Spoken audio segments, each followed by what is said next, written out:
story of Steve Jobs is not just about computers or phones. It is a story of a long, difficult journey, full of failures, lessons, and ultimate success. To understand the man who changed the world, we must go back to the beginning. Steve was born in San Francisco in 1955. He was adopted by Paul and Clara Jobs. Paul was a machinist, a man who worked with his hands. He taught Steve something very important, the value of craftsmanship. Paul used to say that even the back of a cabinet, which no one sees, must be finished perfectly. This idea stayed with Steve forever. It was the seed of his perfectionism. As a young boy, Steve was highly intelligent but bored with school. He didn't like authority. He was a rebel. However, everything changed when he met another young man named Steve Wozniak. Wozniak was a genius in electronics. Together, they shared a passion for technology and pranks. They were two young men who wanted to test the limits of what was possible. In 1976, in a small, dusty garage, the revolution began. Steve Jobs was only 21 years old. Along with Wozniak, he founded Apple Computer. They didn't have much money, but they had a huge vision. At that time, computers were huge machines used only by big companies. Jobs and Wozniak wanted to bring that power to the average person. They wanted to put a computer on every desk. The first computer, the Apple I, was just a circuit board, but the Apple II was a masterpiece.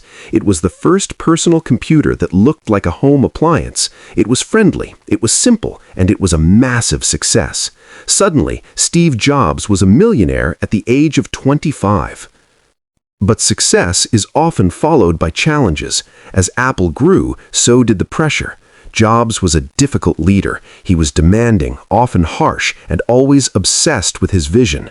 This led to internal conflicts. In 1985, after a long power struggle with the board of directors, something unthinkable happened. Steve Jobs was fired from the company he started. After leaving Apple in 1985, Steve Jobs found himself at a crossroads. He was wealthy, but he was also deeply hurt. He had lost his identity. However, his passion for creation was stronger than his pain.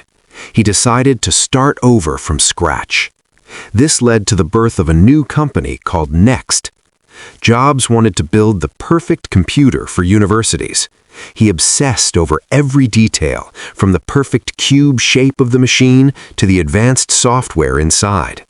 Although the Next computer was very expensive and didn't sell many units, the technology created there was revolutionary.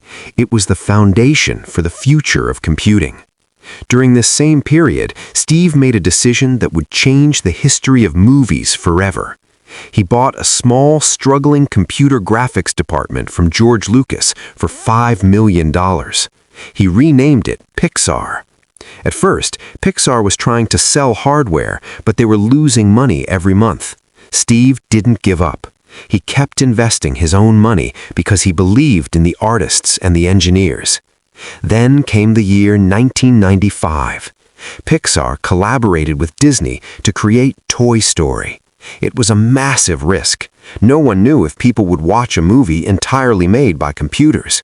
But when the movie was released, it became a global sensation. It was a masterpiece of storytelling and technology. Steve Jobs was no longer just the man who started Apple. He was now the billionaire chairman of the world's most successful animation studio. While Steve was succeeding at Pixar, Apple was slowly dying. The company had too many products and no clear vision. They were only weeks away from running out of money completely. In a desperate move, Apple's leadership decided to look for new technology to save the Mac. They looked at many companies, but finally they chose Next. Apple bought Next for over $400 million.